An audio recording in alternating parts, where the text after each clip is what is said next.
ยังเงี้ย โอ้ นี่ จับดู โทรศัพท์รุ่นใหม่ โอ้ยนี่ พาแถมมาเค้ก ก็มันคั่วแต่โดนเลยนะเว้ยนี่ยังญาตินั่นเอาวางผลถึกอยู่โอ้ เป็นว่ากะยังไงนี่ มาญาติละอองผลถึกจับ นี่พี่น้องครั้งแรกมาเปิดรายได้น้องเบาต้าเพิ่นกับสามี470เหรียญ บัตรเข้าธนาคารบ่แม่นเพิ่นฮักอีกบ่ อันนี้น่ะเพิ่นฮักแล้ว นี่นะฮักแล้ว 8 ล้าน8 ล้านหน่อยๆเนี่ยเพราะว่าปลายบ่พอ ตัว30ล้านบ่พอ บัดนี้ค่าน้ำเมืองน้ำมันอีกเด้บ่แม่นออกมาแล้วเฮาสิอันนี้คือรายเฉพาะรายได้ที่เฮาได้รับเต็มๆนะพี่น้องเฮาบ่ได้รายจ่ายเด้ ถือว่าได้หลายได้นี่ รายบ่นี่ หลายได้นี่บางเดือนก็300ไปให้เบิ่งมีอายเด้ เพราะว่าอยากนั่นเลยให้เบิ่งเบิดทุกเดือนโลดนะ ขอโทษด้วยพี่น้องเด้อได้220เหรียญเดือนมิถุนาได้อยู่159เหรียญแล้วก็เดือนพฤษภาได้3เหรียญมันไปอยู่ ตัวนี้4เหรียญ แบบถ้าว่าบ่สู้เลยนะ เข้าใจอยู่เข้าใจ ใจมักเติบมันแล้วได้บ่ได้ก็ทูไทยไปนะ บืนบุกบืนสมมุติว่าอ้ายถูกรางวัลใหญ่ๆนี่อยากให้อ้ายซื้อหยังให้สมมุติตอนนี้เอาเป็นอ้ายซะ เอา มาหากิน ขอตัวนี้แหละ เอาตัวนี้แล้วพอจะได้ถ่ายคลิป พอได้ถ่ายคลิป แม่น ใจสำคัญโลด แต่ว่ามีแนวมาให้อยู่น้อยหนึง เอา มาให้เจ้าแล้ว บอกให้แน่ใช่ น้อยหนึงก็บ่แม่นหยังสำคัญ2 3ว้าว เขียว โอ้คักได้ดีกะ เขียว ซับเอา โอ้ เอาเบิ่งก่อน ได้นี่ ว้าวไม่ได้ละ ได้ถึงก็ได้เว้ย เอากอดกันเลยโอ้ยได้แล้ว ได้เลยนะ คักเว้ย ขอบใจได้แล้ว ขอบใจได้เด้อ ขอบใจลำรวย ดีใจเลยได้พี่น้องเลยพอแล้วหน่อยสิให้ได้นี่ เองกันได้ฮะเอาตาแดง คนขี้โม่ได้ ให้มึงแน่ด้วย โอ้ บอก พอแล้ว เจอไปอ้าย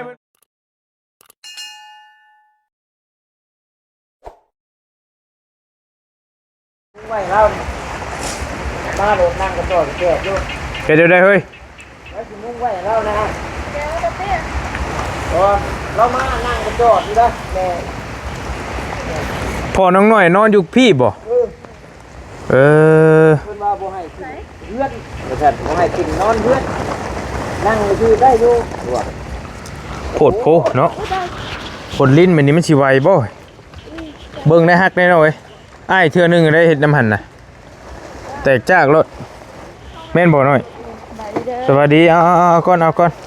ตอนนี้บริก็ยังอยู่เฮือนน้องน้อยพี่น้องเอ้ยกำลังอยู่น้ำน้องๆเพิ่นนี่แหละ เอาลวดมาหน่อยเอาลวดมา น้องเพิ่นสิพากันคุมอันนี้ไว้ให้พอน้องน้อยเรามานอนอยู่ลุมพี่เฮือนยังบ่ทันกล้าขึ้นนอนว่าซั่นยังบ่ทันได้ทำพิธีขึ้นเฮือนอีหยังต่างๆหั่นนะก็เลยสิคุมตัวนี้ไว้ให้เราก่อนพี่น้องเนาะเด้ตามโทรศัพท์กับตุ๊กน้ำได้อย่าได้โอ้ เราสินอนได้เป็ดเฮ้ยลึก เอาก็โคตรอยู่นี่นะ คดอยู่หั่นเลยปั่นงูโอ้ย บานนั้นเราเห็นนะ เห็นว่าก็ได้ ดึงไปเก่งกว่าน่ะ เข่งอะไร เก่งนะ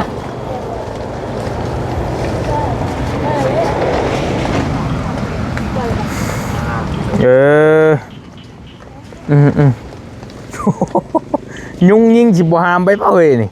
อ๋อว่าอยู่เนาะเราว่า ได้บอดเราอยู่ บัดยามอันมาแห้งก็นั่งก็จอดอยู่ได้อ้าย นั่งกดจอดบ่ก็โพดดอ บัดผู้เมียก็นอนหน้าอุ่นชุดเด้บ่ บ่มาก็ได้ติบ่ได้มีหยังแล้วบ่แม่นบ่ สวัสดีเด้อ สวัสดีน้องสวัสดีบ่เฮียดอกกระบาบเล่าหั่นแหละบ่แม่นหยังดอกคือเห็นว่าก็ได้พี่เตอการได้กับผู้น้องพบภาพเปลี่ยน ผ ฝนกับลิ้นแท้ว่ายังบ่ได้ยอมนะพี่น้องเอ้ย ตกสมบัติยันล่มไปแล้ว ตกเทตกว่า นี่น้อยเจ้าบอกพ่อเจ้าอูเขาผูกแกตัวนี้นอนอยู่บนกลางเอาผ่านมาตุ๊บเอาดังไฟอยู่นี่ ก็ให้มันแห้งนี่หั่นแหละเดี๋ยวเอาเสียขนมให้มื้อหน้าล่ะบ่แม่เดี๋ยวขนมให้แม่แล้วกันแป๊บนึงเอาขนมให้ตู้คนไผอยู่นาน่ะคือมีมานี่มาอยู่หั่นแหละสิเมื่อต้มสู่กันกินเอาใส่คู่นี่นะมันก็เด้อแป๊บนึงเอาหนูให้อีกมาสู่เรากินเด้อตู้เด้อเด้อขอบใจบ่เป็นหยังโอ้ย่างไปย่างมาจนจ้อยแม่เราก็ได้ พอแล้วไปพี่น้อง ล้าง นี่นะ มือก่อน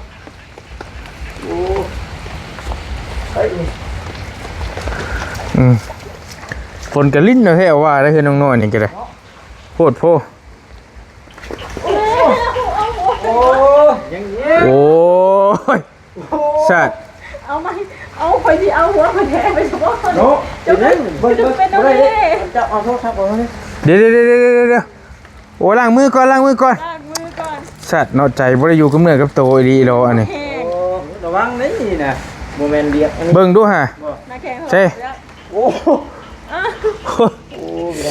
โอ้ยสัตว์มันบ่ทันมีหัวบันไดเฮ้ย โอ้ยังน้อยบัดเลือดตกยางออกบัดบ่แห้งเลยเนาะเพื่อนน้องน้อยครับ เบิ่งดูหาโทรศัพท์จะเข้าไปเลยเราบ่จักบ่เบิ่งดู เว้ยแต่ก็ อุ้ยโหลดโทรศัพท์ก็ได้กินนี่ เอาใช้ฟ้าป่ะนะวะ เว้ย เอาฟ้าไปใช้ ยังโทรศัพท์ โอ้ยเนาะฟ้ากับเคสกับติดกันบริแห่งขักบัดนี้ซื้อหันได้ ใช่นะ นี่นะ ใช่นะ เปิดกระชิบขึ้นทีไรกันเอ้า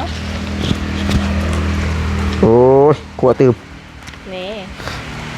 จับดู โทรศัพท์รุ่นใหม่ โอ้ เฮ้ยนะนี่ ฟ้าแถมมาเคส ก็มันคั่วแต่โดนเลยได้เว้ยนี่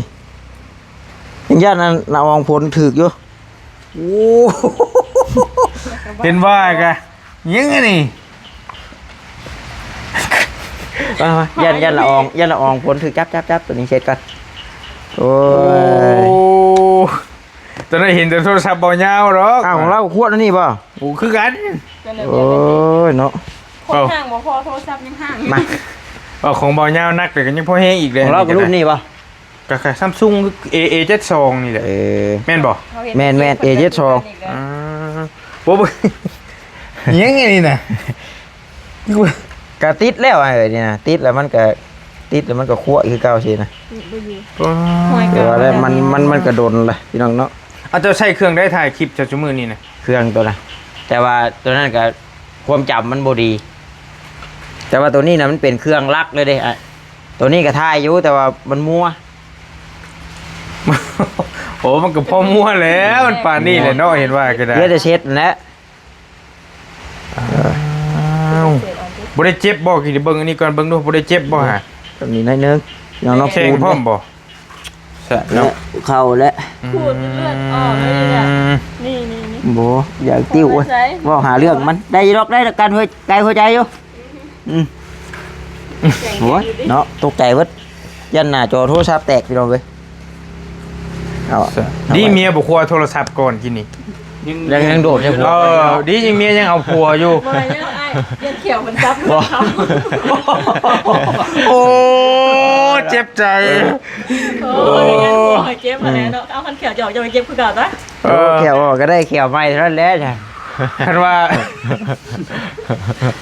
เนาะ ก็หมายว่ากัน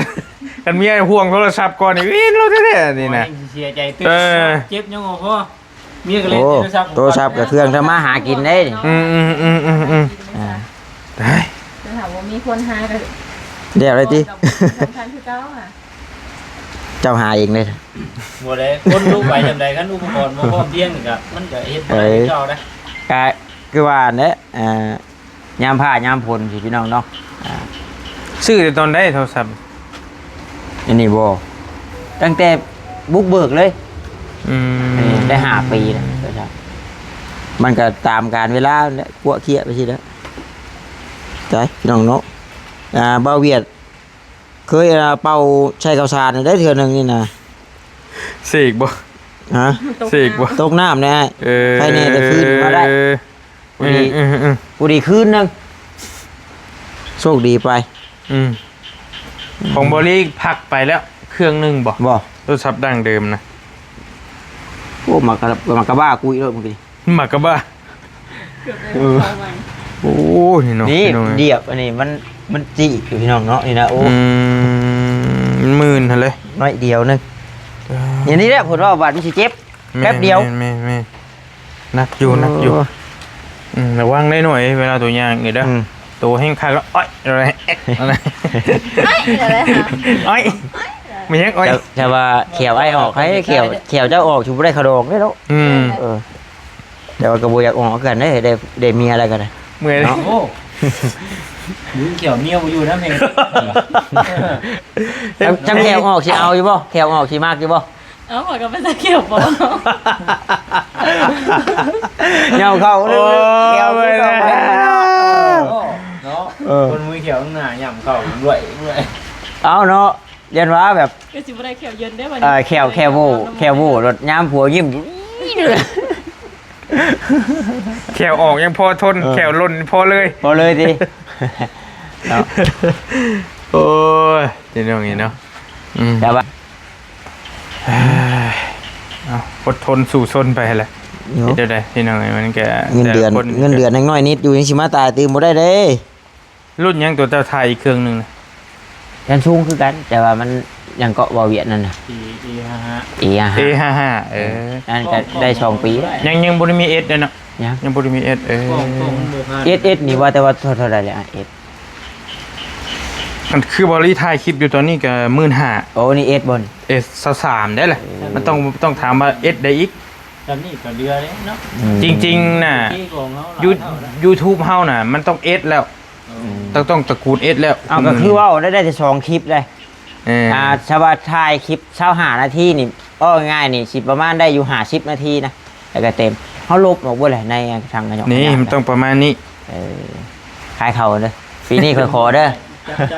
ขอเมียขายเข่าเด้อปีนี้ ก่อน แต่ว่ามันเป็นรุ่นเก่าแล้วถ้าสิตีไปคุมือนี่น่ะ ขายเขาก็ ของบริษัท S3 ซับเลย 15,000 จับ เด้ มือนะ 15,000 ขายเข่าจักชอบจังสิพอบาท 10 ล้าน ถ้าขายเขาได้7 ล้าน ให้เพื่อนถึงโทษได้ เงินกีบนะ10 ล้าน มือซองได้ เออ ไอ้คนเขาคะแนนจับโทรศัพท์งามเลยก็ได้ บ่กล้าเอื้อมดอกเฮา บริ เบิ่งอะคักบ่ 10 ล้านเงินกีบนะ ไอ้ก็สิคอยดอก 3 เดือนยังไม่ได้เนาะ ก็ได้แล้วขึ้นเบิ่งเห็ดเขา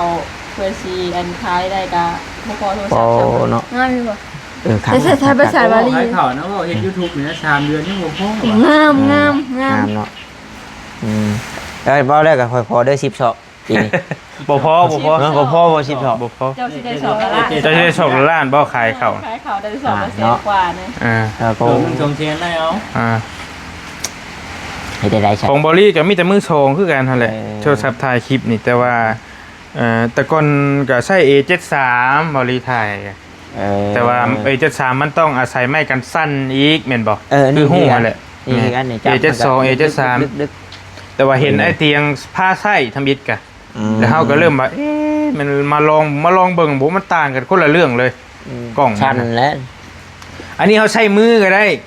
จับเลนเลยบ่สั้นอันนี้บ่ได้นี่นะหู้อยู่มันสั้น เบิ่งที่ก็ต่างกันอยู่ แม่นมันต้องอาศัยไม้กันสั้นหั่นนะ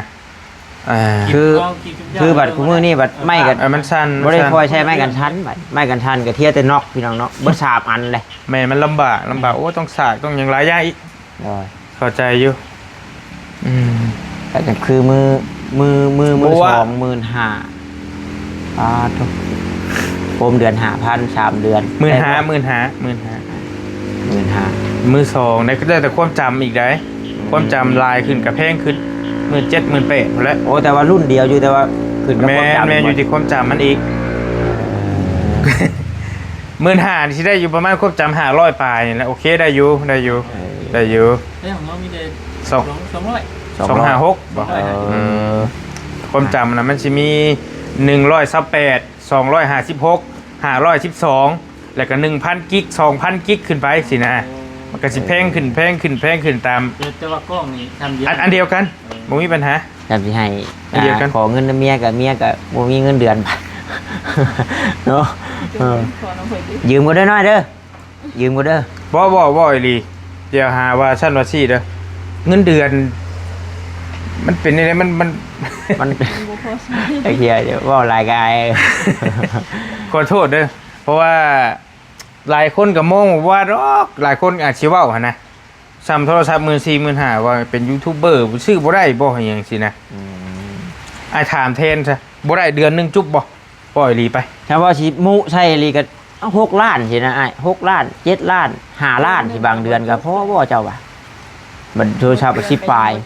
เดือนที่แล้วเจ้าได้จักรลาดเป็นเงินกินอะไรเป็นเงินกีบซะขอโทษ ก่อนเด้อพี่น้องเด้อ ให้เบิ่งเลยบ่ โยสิเข้าเบิ่งเอาแล้วมันจังบ่ตัว เดี๋ยวสิหาว่าตัวเนาะ เอาซะเอาเบิ่ง เด้อ โอ้ครั้งแรกนี่พี่น้องสิได้เปิดรายได้เมื่อคืนนี่ขอเบิ่งของเมียลุงเฮิม บ่ อ่า ได้มันจากเรือตัด422เหรียญ เบิ่งขอโทษเด้อ เบิด จี้มาให้เบิ่งเลย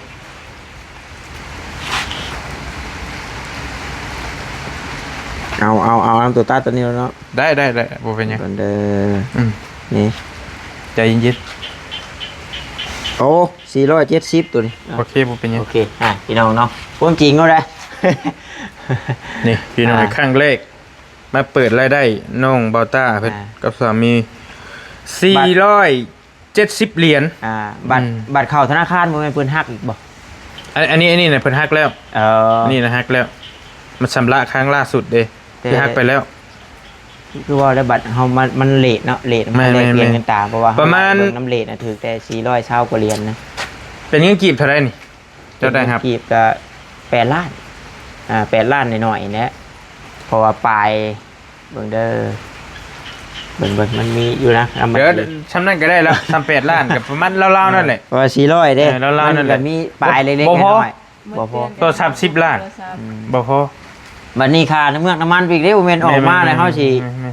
นี่ อันนี้คือรายเฉพาะรายได้ที่เฮาได้รับเต็มๆนะพี่น้องเฮาบ่ได้รายจ่ายเด้ ถือว่าได้หลายได้นี่ รายบ่นี่ หลายได้นี่บางเดือนก็300ไปให้น้องนิวเบิ่งอยู่เพิ่นว่าอู้อ้าย อืม ขี่รถใหญ่บ่กุ้มดอกเพิ่นว่า เพราะว่าก็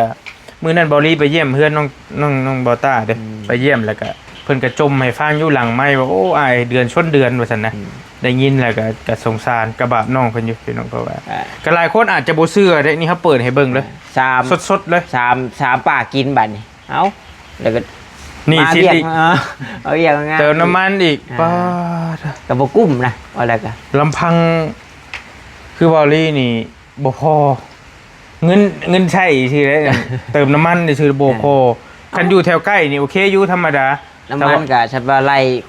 ขึ้นมาคนเดียวก็มื้อละ200,000แต่ว่ามื้อ โดย หมู่ขี่น้ำก็ใช้มื้อ โดย 300,000น่ะ โดย มันก็ตกไปอยู่เดือนหนึง9 ล้านแหละ9 ล้านแหละเฮาบัดบ่ได้จกแบบเป็นก้อนมุใช่บัดเดียวสินะเฮามันหยิบมาย่อยใช่ หน่อยเนาะ โอ้ทำไปไล่แบบก้อนปุ๊บ ผมบ่เวียดได้เบิ่งได้บ่พอเบิ่งได้บ่ บ่อายเลย ความจริงก็คือความจริงแม่นบ่ โอ้ย ขอโทษเด้ออย่าว่า จะได้อยู่ อย่าว่าก้าวกายเด้อ โดย ได้บ่ได้หรือบ่ได้ ได้ ได้ก็ได้คันว่าบ่ได้ก็บ่เบิ่ง สิบ่กล้าให้เบิ่งนี่อายเด้ เพราะว่าอยากนั่นบ่ได้ให้เบิ่งเบิดทุกเดือนโลดอ่ะ ขอโทษเด้อพี่น้องเด้อ แล้วจังบ่ได้ อย่าว่าก้าวกายน้องนุ่งเด้อพี่น้องนี่เนี่ยพี่น้องเอ้ยอันนี้น้องไปเบิ่งสดๆเลยนี่ จนบ่กล้าไป นี่ เอาล่ะ โอเคเบิ่งเด้อเดือนที่แล้วเดือนอหยังก็กรกฎาคมน้องเพิ่นได้220เหรียญเดือนมิถุนาได้อยู่159เหรียญแล้วก็เดือนพฤษภาได้3เหรียญมันไปอยู่ ตัวนี้4เหรียญ ช่วงเฮ็ดนา อ๋อดำหน้าดำหน้า เฮาก็ช่วงเดือนว่านเข้าอันเด้ได้ผู้ซื้อว่าประมาณ300นี่บ่ตอนน่ะ จังว่าโอ้แบบถ้าว่าบ่สู้เลยนะ เข้าใจอยู่เข้าใจ ใจมักเติบมันแหล้วได้บ่ได้ก็ทูไทยไปนะ บืนบุกบืน อ่า รายได้อันนี้เนี่ยยังบ่ทันได้มีการหักภาษี ยังเลย พี่น้อง YouTube เพิ่นสิหักภาษีไปอีกต่างหาก 30% เอ้ย ของเฮาน่ะ หักออกไปอีก ไอ้ก็โดนรายเดือนแล้วรายเดือนแล้ว30 นี่ปัจจัยรักที่บ่ได้ไปนอกข้างนอกน้ำหมู่ได้หยุดเดี๋ยวหยุดนั่นหยุดนี่ตลอดนะนี่แหละ จะเข้าใจอยู่บางคนว่าคือบ่บุกบ่ลุยเนาะมันยากเนาะน้องเนาะเพราะมัน เงินนี่แหละ จกออกไปรวยไป มันต้นทุนนี่แหละป้าต้อง จักอะไรเพิ่นลูกไงนู่นนี่นั่นผัดบ่พอซะ ถ้าว่ายืมเพื่อนผู้นี้หมู่บ่เชื่อได้ผู้บ่ได้เฮ็ดนะเขาคิดนี่นะบ่เชื่อได้อุ้ยบ่คือดอกว่านะระดับนี้ว่าบ่คือดอกโอ้พี่น้องเนาะมันก็บ่แม่นสิว่าได้ทุกคนสินะผู้ได้ก็ได้ผู้บ่ได้ก็นี่แหละพอได้อยู่ได้กินคันคือ YouTube นำกันเองนี่บ่ได้ฮู้อยู่คือฮู้อยู่แล้วน้องเพิ่นบ่บอกก็ฮู้เฮาเบิ่งเฮาก็ฮู้เด้เฮาเบิ่งวิวเฮาก็จักเนาะนะแต่ว่านี่ได้โอกาสมาเปิดให้เบิ่งว่าจะ FC อีหยังหลายคนบ่เชื่อว่ายูทูบเบอร์ร่ำรวยมีรายได้หลายอีหยังสินะเพิ่นก็ตีรวมไปเบิดเลยมีรถใหญ่รถยังขับคู่คนอีหยังสินะนี่เปิดให้เบิ่งเลยเด้พี่น้องฮ้อนๆเลย คือคิดว่าจังไดนะแบบเฮาเคยเฮ็ดแหละแต่เดือนแรกๆตะกี้นั่นแต่ช่วงนั้น2-3 ปีขึ้นหลังกี้ก็ได้อยู่เดือน700-800มันตกมา2 ปี3 ปีมานี่แล้ว700-800เหรียญนี่มันก็ 20,000 กว่าบาทเนาะ 20,000 ปลายยอมรับพี่น้องตะกี้ได้อยู่ประมาณนี้เดี๋ยวนี้บ่ได้เดี๋ยวยอมบืนเต็มที่แล้วลำบากอยู่หลายคนอยู่บนกันแบบเท่าคือบ่จิตกับแห้งกระเตกแต่กระบาบเล่านั่นก็ได้บัดชามช่องบ่ได้ชามนั่นก็ได้โอ้ยจะช่วยจังได๋พี่น้องได้ยินข่าวก็สุดติงอยู่อันนั้นก็กระบะวิลีบ่รีเห็นแล้วก็บ่ได้เหลือหยังเลยบ่ตอนนี้ยังแต่เฟซเพิ่นนั่นแหละให้เราพื้นไว้เริ่มใหม่เคยสิพาเนาะแต่นี่เฮ็ดเราก็สิให้เมียแล้วแลบัดนี้ตั้งให้เมียพอแนะนำกันว่าซั่นแหละเพราะว่าจะให้ตั้งอีกยันมันไปอีกว่ะก็เห็นอยู่เห็นเพิ่นโพสต์อยู่เพิ่นฮู้จักเลยเด้จับหน้าจับเสียงเลยจับมาก็คือเก่าได้อยู่ต้องเปลี่ยนเครื่องใหม่อีหยังใหม่แหละซื้อโทรศัพท์ใหม่ซิมใหม่อีหยังใหม่บัดนี้ว่าเพิ่นสิไปทางเบอร์เบใหม่แล้วยืนยันเบอร์ยังใหม่แล้วก็สิตั้งขึ้นใหม่ประมาณแต่ว่าต้องใช้เครื่องใหม่เด้ไอ้แนะนำได้ใช้เครื่องใหม่ซื้อโทรศัพท์ใหม่แม่นของเฮาก็เรื่องก็เฮ้ออยู่แต่ว่าเฮ็ดได้ชาสิมีเงินซื้อเครื่องใหม่เอาเรื่องอะไรได้พี่น้องเนาะเก็บไปหั่นแหละเฮ็ดได้เก็บ5เก็บ10ไปเห็นจิมิวแจ้งบ่ได้นี่หัวใจล้นวาบว่าโอ้ยหัวใจล้นมันสิว่าจังได๋ได้เนาะมันหลีกบ่ได้แล้วกันว่ามันเก่งจะได้แต่มันกฎเกณฑ์มันแนวนั้นครับเอาเลยเซ็ตเอาไปบ่มีนิดบ่โอ้ย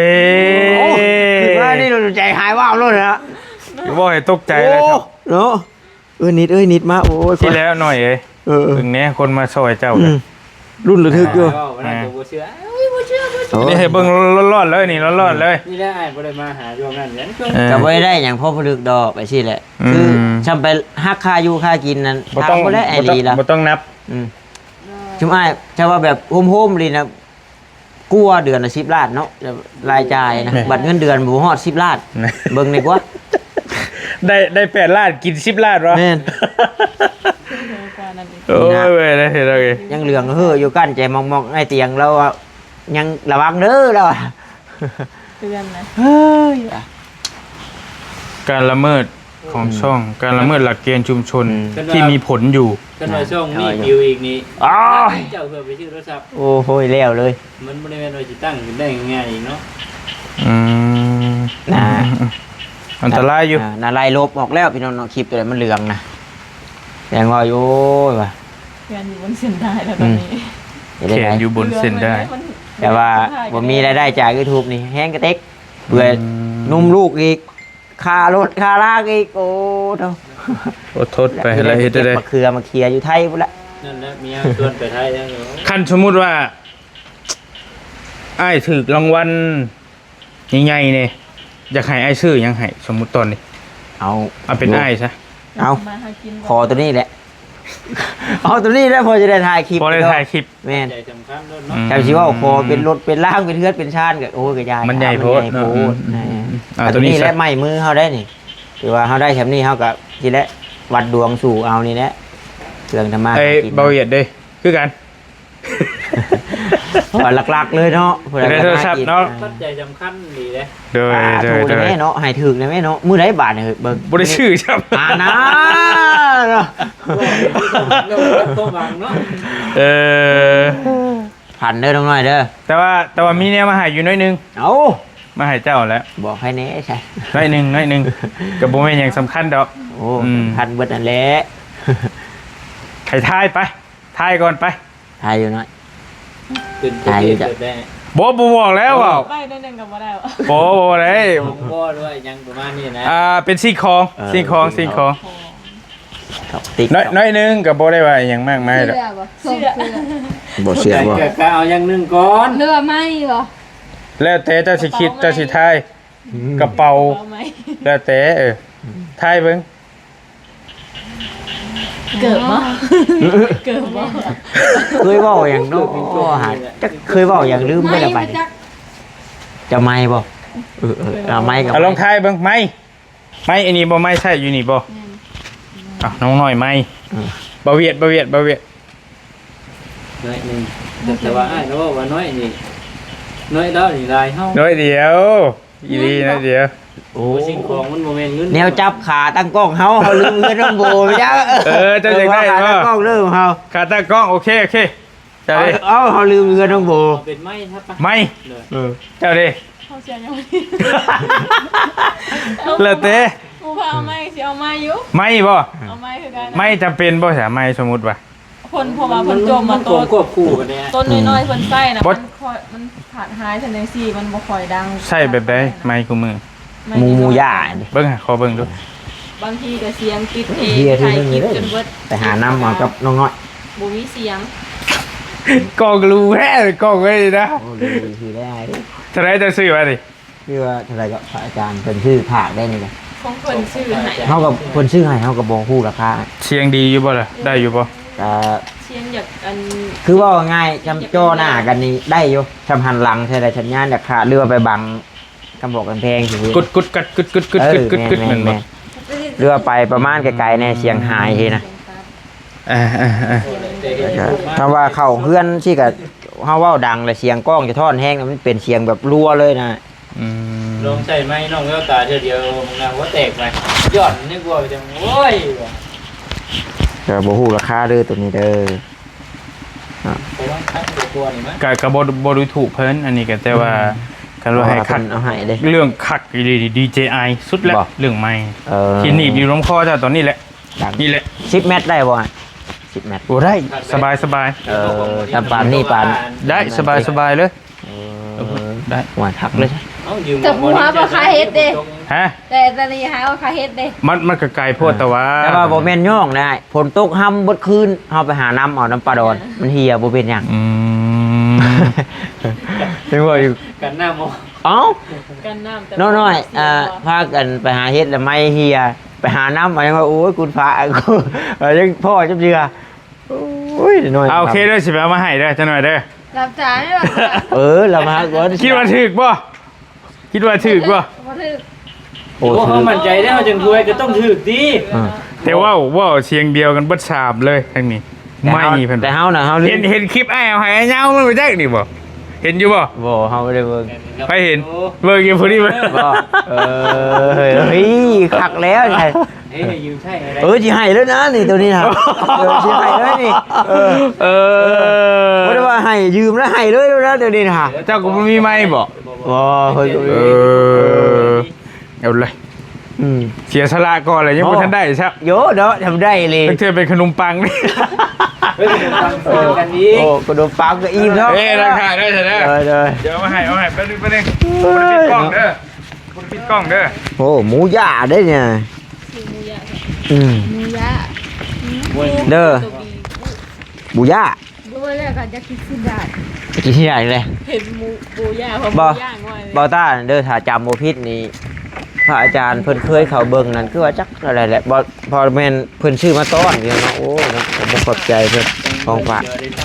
โอ้ยยังว่าอยู่ฝนตกห้ำที่ดินเข้ารอกอยู่ไปนำรถแต่ว่าข้อเสียนั่นก็คือมันดึงสัญญาณได้บ่ไกลพี่น้องเนาะแต่ว่าเรื่องทนนี่ผ่านผลผ่านหยังมาแล้วโ รับตารับตา เฮ้ย เฮ้ยน้อย เอาไปปิดตาไหม นั่นน้อย เอามาของคนตาลงเลยเด้อ ปิดเลยส่งผมปิดเลย เอาบอกว่าอย่าแล้วอย่าแล้ว1 2 3 ว้าวโอ้คักได้ดีกะ สีเขียว ปอนเบียร์ก่อนปอนเบียร์ก่อน โอ้ ปอน คัก เบียร์ก่อน ได้ดีกะ รับตาแม่หน่อยรับตาแม่ แล้วไม่ให้เบอร์ทาง เป็นเด็กน้อยเด้อ เอ้ บ่เห็นเด้ขอบ เบอร์ทางแล้ว เอากินก่อน เห็นแล้วไปแจ้งนี่ให้เห็น สีเขียว สีเขียว แล้วพ่อ เอาไปยังมีอยู่ป่ะ ยัง แล้วใบ สีเขียว พ่อ ฟัง มือ กันได้ป่ะจ๊ะ ชาเขียว เฮ้ย เอามากินขนมเทียนกับมีน้ำนะ ตื่นเต้นเลยได้ใบเราเบิร์ตนี้เลยมีก็เลย ผู้รุ่นน้ำกับใจถูกวะ ฝันกัน ฉันเนี่ยปั่นได้ปั่นเด้อมันไม่ดีก็จะหายรถนี่ โอเคเด้อเอา1 ปุ๊บ เฮ้ย 2 เอ้า 3เอา โอ้ เอาเบิ่งก่อนเบิ่งก่อนเบิ่งก่อน นายโอ้น้อย เบิ่งก่อนแฟนอยู่อ่ะ โอ้เฮ้ยแม่นรีวะนี่ แฟนป่ะเบิ่งดู เฮ้ย เป็นพวก ถือเลย แฟนป่ะ เฮ้ยยังไม่ได้แก้ได้นี่ ไม่ได้ละ เฮ้ยชุดก็ได้เว้ย เอากอดกันเลย เฮ้ยเมียของเขาอยู่ว่าเบิ้งอ่ะ เบิ่งชื่อเบิ่งชื่อ แกเบิ่ง เฮ้ย เพลงขับไปเลย โอ้ยคักลีเมียนลีนี่นี่ แค่แน่นอน ไอ้หน่อยท้ายถึกเฉยว่ะ เฮ้ยมึงเห็นคลิปลีวะนี่ หัวใจแล้วห้อง ก็ ทายไป เห็น น้ำมู คลิปไอ้ดีเที่ยวไปไอ้ยาว เอ้ย ไอ้เพิ่นนี่ต้องเป็นไม้ บ่ ห้ามบอกก่อน ไอ้กันด้วยน้ำตัว บ่ได้สัญญาอย่างไว้เด้ มึงเม็ดมันเขาต้องบอกไว้ก่อนหน่อยเนาะ ฮะ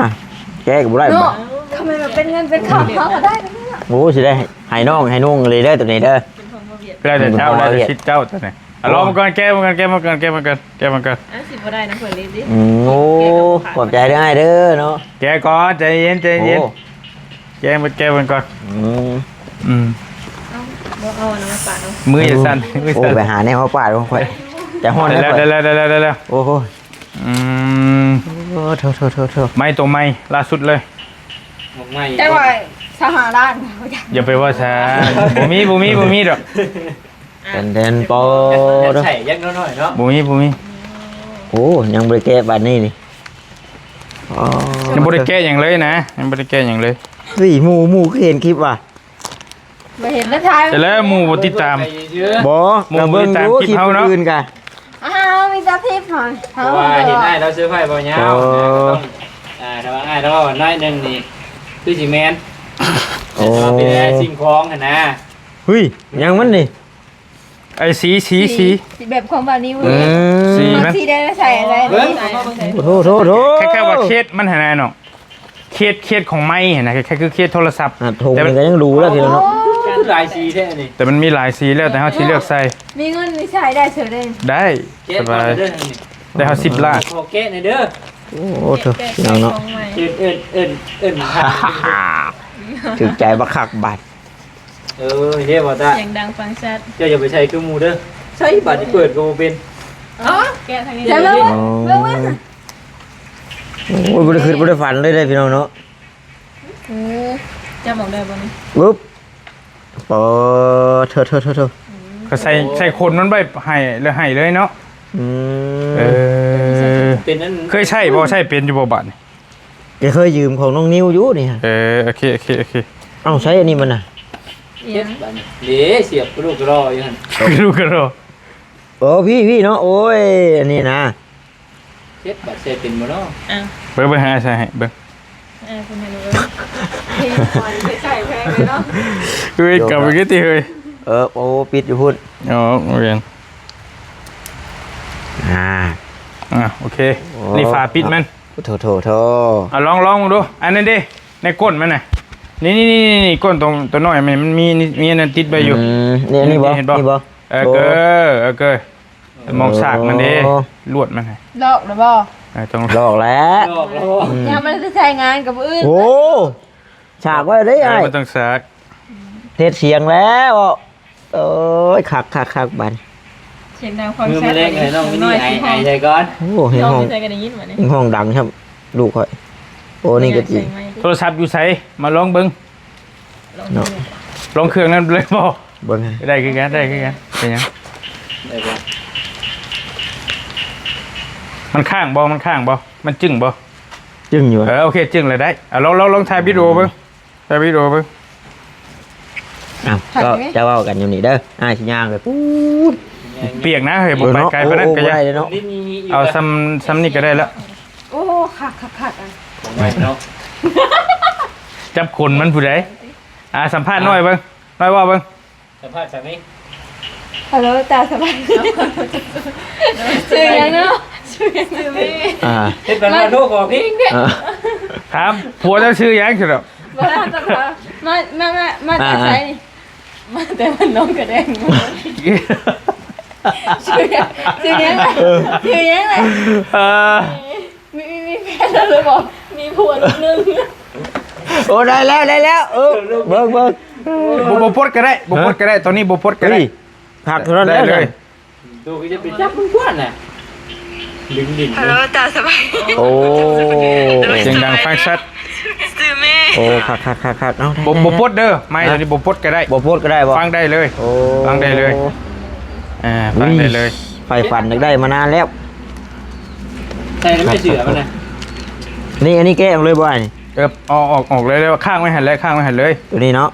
เฮ้ยเบิ่งหา ตัวนี้นะ บ่ติด บ่ติด ตัวติดนะ บ่ติดมันก็ได้แก้ออกทิบรถ ก็จะนอยตัวนี้หูฉากแบตดิ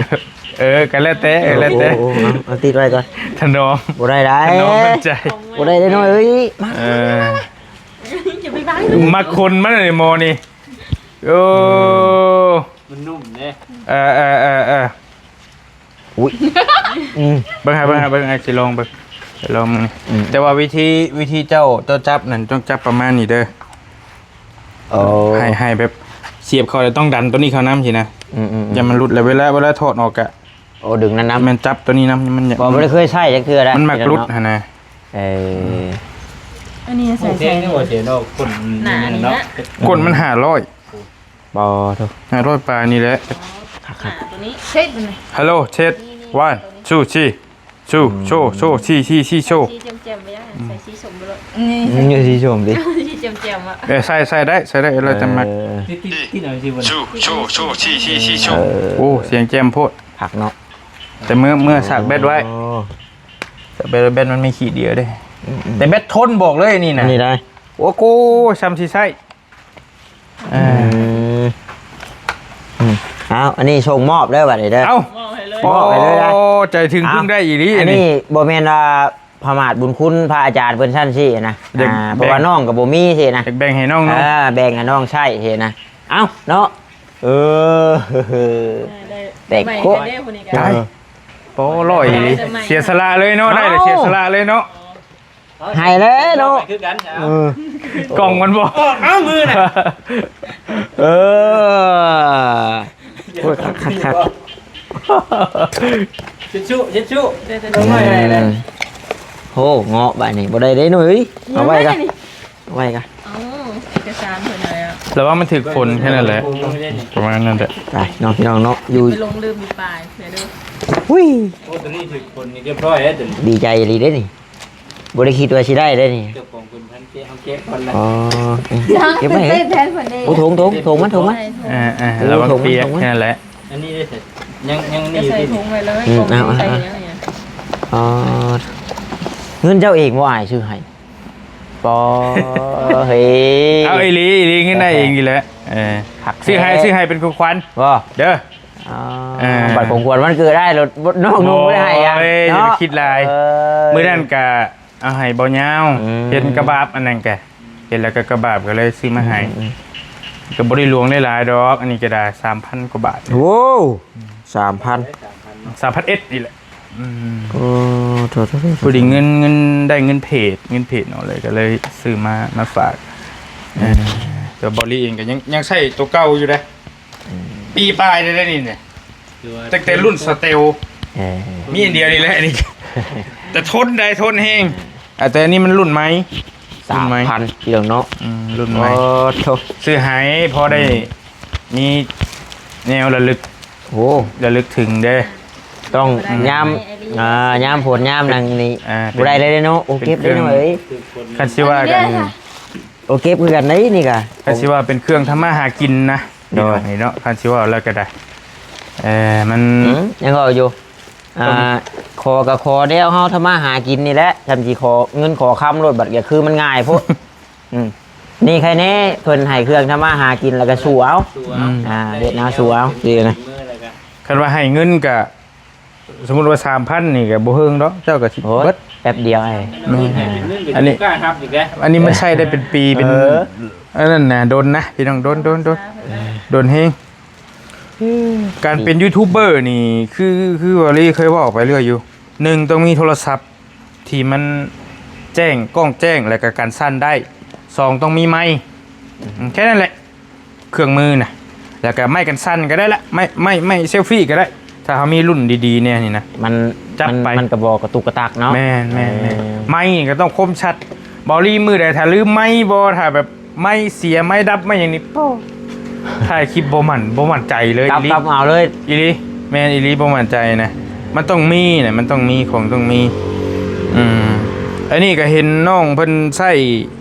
ไม่แต่ดนอะไรไม่เก่าเนาะไม่แบบไม่มันเสียงมันก็บ่ค่อยโอเคปานใดเห็นนะ บ่ค่อยดังปานใด ก็เลยว่าบริ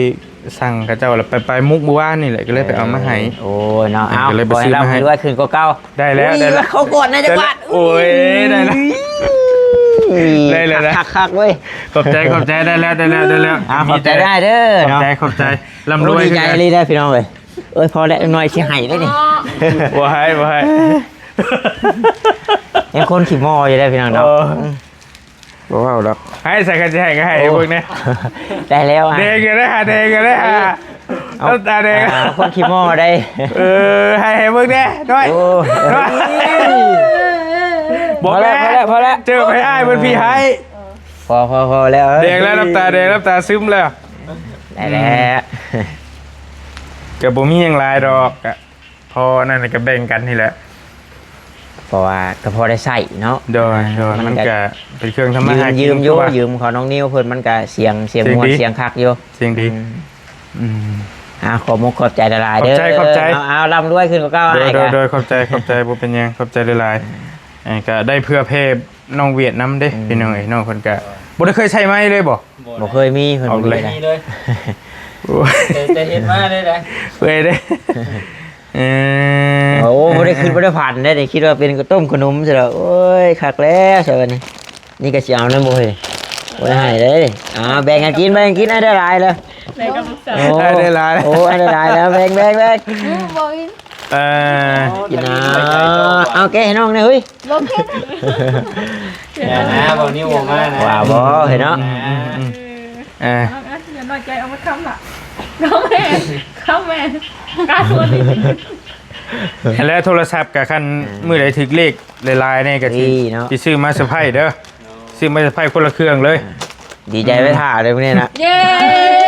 แต่ว่าเลขบ่ได้ค่อยซื้อในช่วงนี้ พี่เล่นหน่อยเนาะ เอามันบ่ถึกให้ได้ซะ โอ้แต่ชับนี่ก็ดีใจเลยชับนี่ก็โอ้บ่ได้เคยเอาหยังให้อ้ายเพิ่นน่ะนะ จะเฮาเข้าใจแบบว่าคนเป็น YouTube น้ำกันนะน้องๆเป็นแบบ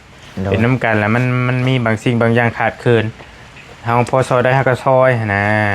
คือเบาหญ้ามันก็งงแล้วมื้อนี้ก็เอ้าจะเอาให้ข่อยเฮ็ดหยังเพิ่นเอาก็เอาให้ก็ซอยกันหั่นนะเพราะผู้นั้นก็ยังคิดเด็กแล้วก่อนบ้านก่อนเมืองอันนั้นก็ได้เฮ็ด YouTube ให้นะ นั่นก็โตแต่ก็บาปเราอยู่ได้ แม่ก็หลายอย่างอยู่อันนั้นก็ได้